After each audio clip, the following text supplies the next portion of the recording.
Selain tersohor sebagai salah satu lokasi wisata di wilayah Jakarta, Kepulauan Seribu ternyata juga menyimpan kekayaan alam yang melimpah. Rumput laut jadi salah satunya, dan segmen Sehari Menjadi kali ini akan mengajak Anda untuk merasakan kesibukan seorang pembudidaya rumput laut di Kepulauan Seribu, mulai dari proses penanaman bibit hingga mengolahnya menjadi beragam sajian. Nah, ini yang tentang kue yang kita cobain ya.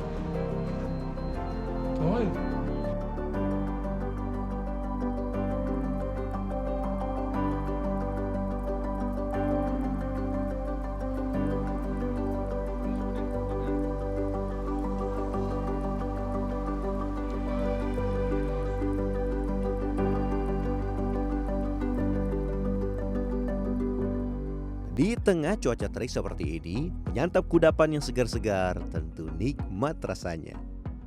Dan rumput laut menjadi salah satu bahan yang banyak diolah menjadi beragam sajian segar.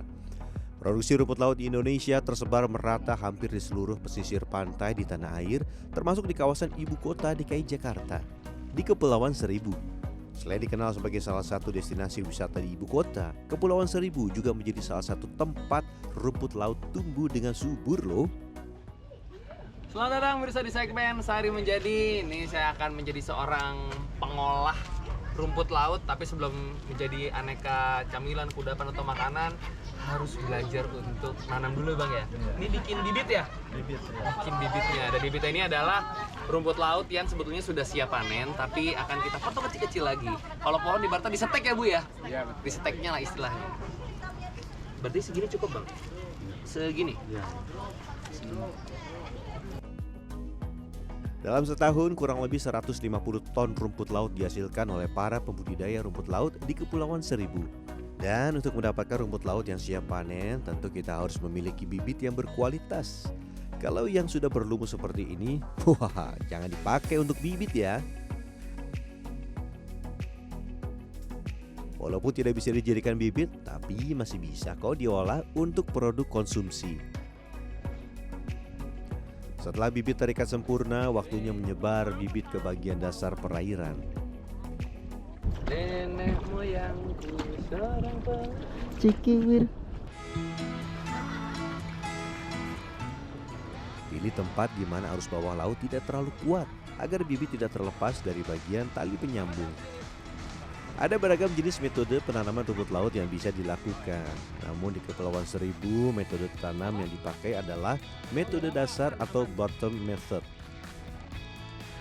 Metode dasar adalah metode pembudidayaan rumput laut menggunakan benih yang diikat dan ditebar ke dasar perairan. Metode ini memungkinkan akses yang lebih mudah untuk pemeliharaan, pemantauan, dan pemanenan karena rumput laut berada di lokasi tanam yang tetap dan tidak terlalu jauh dari bibir pantai. Ya udah. Kena air asin. Tahu makannya doang bikinnya susah.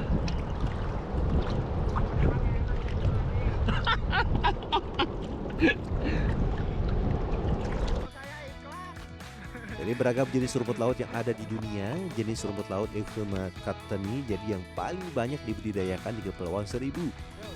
Karena rumput laut jenis ini cocok dengan kondisi air, kondisi obat, dan juga ketersediaan nutrisi yang ada di perairan Kepulauan Seribu. Jadi dia Bang, cepet bang.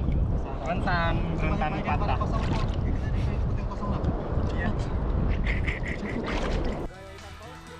Pemeliharaan ini juga bertujuan memantau apakah rumput laut terserang oleh hama yang dapat merusak tumbuh kembang rumput laut. Mudah ya. Cuman kalau hamanya tuh musuh utamanya apa sih rumput laut ini? Ikan. Musuh utamanya itu ikan. Kenapa tuh bang? Karena dia dibilang makanan dia, ya mungkin makanan dia karena rumput laut itu jenisnya yang disukain sama ikan, terutama ikan baronang. Setelah ditanam selama minimal 45 hari, rumput laut dapat dipanen.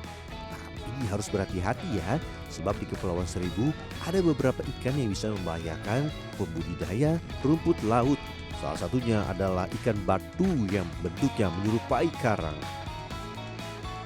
Ikan batu jenisnya ikan. Jenis ikan tapi legok deh ikan, nggak kelihatan, dia mah nggak kemana-mana dia mah. Oh, ibu pernah kena bu? Iya di tangan, lagi mungut agar nyocok di tangan, sampai bengkak tangan saya dulu. Ini kan yang normal segini besarnya bu, berarti Iya. lebih lagi dari. Iya bengkak sampai minggu lebih.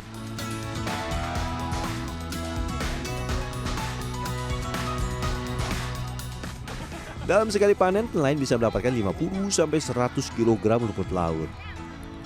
Setelah dipanen, proses selanjutnya adalah menjemur rumput laut di bawah terik matahari langsung. Penyusutan yang 10 kilo paling dapat 1 kilo kering. Bila cuaca tengah terik seperti ini, proses penjemuran hanya memakan waktu selama 3 hari. Namun bila sedang musim penghujan, rumput laut biasanya baru akan mengering setelah 1 hingga 2 pekan. Bang, dia tandanya dia kering, dia warnanya udah bener-bener kayak gini, bergaram semua. Yang hijau, warna hijau gininya nih yang kelihatan kan basah sama kering kan beda. Warnanya udah lebih pekat ya. Iya. Lebih pekat. Terdapat 2 jenis rumput laut yang dihasilkan dari tempat ini. Pertama yang dijual dalam bentuk rumput laut kering asin, dan yang kedua adalah rumput laut kering tawar yang biasa diolah menjadi aneka makanan.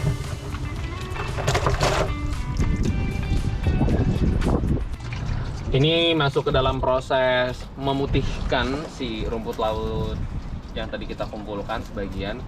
Karena harga jualnya yang berbeda ya Bang ya? Iya. Kalau rumput laut yang hijau atau yang asin itu paling mahal 15.000 per kilo yang kering. Iya. Kalau yang putih?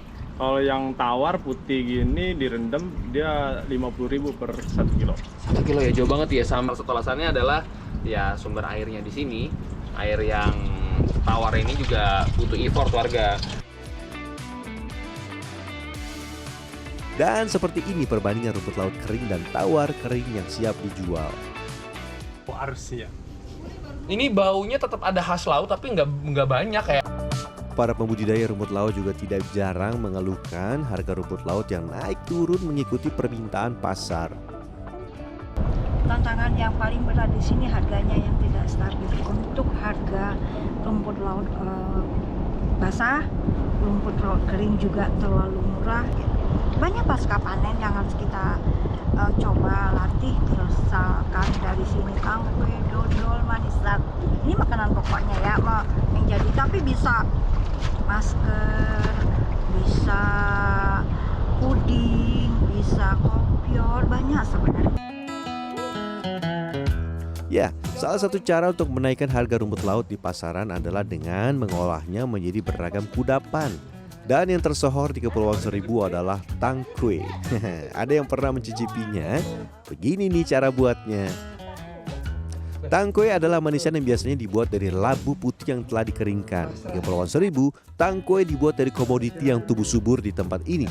Apalagi kalau bukan rumput laut. Dimasak kan, tapi kenapa harus dihalusin begini Bu deh? Ya biar halus sekali sih. Biar halus, jadi di kodek-kodek ntar bisa cepet. Diodek-odek itu diaduk maksudnya ya? Oh, mempercepat. Setelah dihaluskan, rumput laut kemudian dimasak dengan api sedang. Perbandingannya berapa sih Bu deh? Misalkan saya pakai 1 kg rumput laut, gulanya? Gulanya itu harus 8 kilo kalau buat rumput laut ini. Hah? 1:8? Iya, kalau Berarti 1 kg rumput laut yang basah ditambah 8 kilo. Iya. Ini aja sekilo nih. Wow. Paling seperempat itu sekilo. Berarti kalau mau nyemilin si tangkwenya ini harus juga pakai aturan, jangan sampai kebanyakan gula. Aduk terus hingga gula tercampur rata. Jangan lupa berikan pewarna makanan secukupnya untuk mempercantik tampilan. Setelah 1 jam, rumput laut yang telah mengental akan dicetak ke dalam wadah. Ini sebenarnya buat selai bisa juga dicampur roti ya Bu ya? Iya bisa, kayak selai. Ini kayak selai. Ya. Oh iya tuh teksturnya tuh. Wah, seperti selai stroberi. Selai stroberi. Setelah dicetak dan dipotong kotak-kotak, tangkwe rumput laut akan dijemur di bawah sinar terik matahari langsung selama 2 hari. Wah, panjang juga ya prosesnya. Salah satu ciri tangkwe rumput laut sudah bisa dikonsumsi adalah bagian luar tangkwe sudah mengeras dan tidak lengket ketika dipegang. Kita mengeluarkan gula-gula nih, gulanya udah keluar. Tapi kalau kita potek, dalamnya masih bertekstur basah. Ini yang tangkwe, kita cobain ya. Oh, jauh lebih enak. Luarnya kayak ada crispy-crispy-nya, ada keras-keras dari gula. Tapi bagian dalamnya itu lembut. dan teksturnya tuh tidak terlalu berpasir seperti yang kalau masih basah. Ini dicuci pakai air tawar. Kalau membuat tangkwe cukup memakan waktu, ada nih kudapan rumput laut yang tergolong mudah untuk dibuat. Ini dia manisan rumput laut. Rumput laut kering yang sudah direndam dengan air cucian beras, kemudian dicuci bersih dan diberikan gula pasir dengan takaran 1:3. Ini didiamkan sehari semalam. Ya, terus ditiriskan, dah baru dikasih. Ya, ini udah dikasih pewarna ya. Oke. Ya, kasih gula.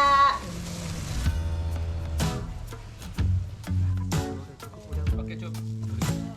Terakhir, masukkan pewarna makanan secukupnya dan diamkan sehari semalam dalam suhu ruang.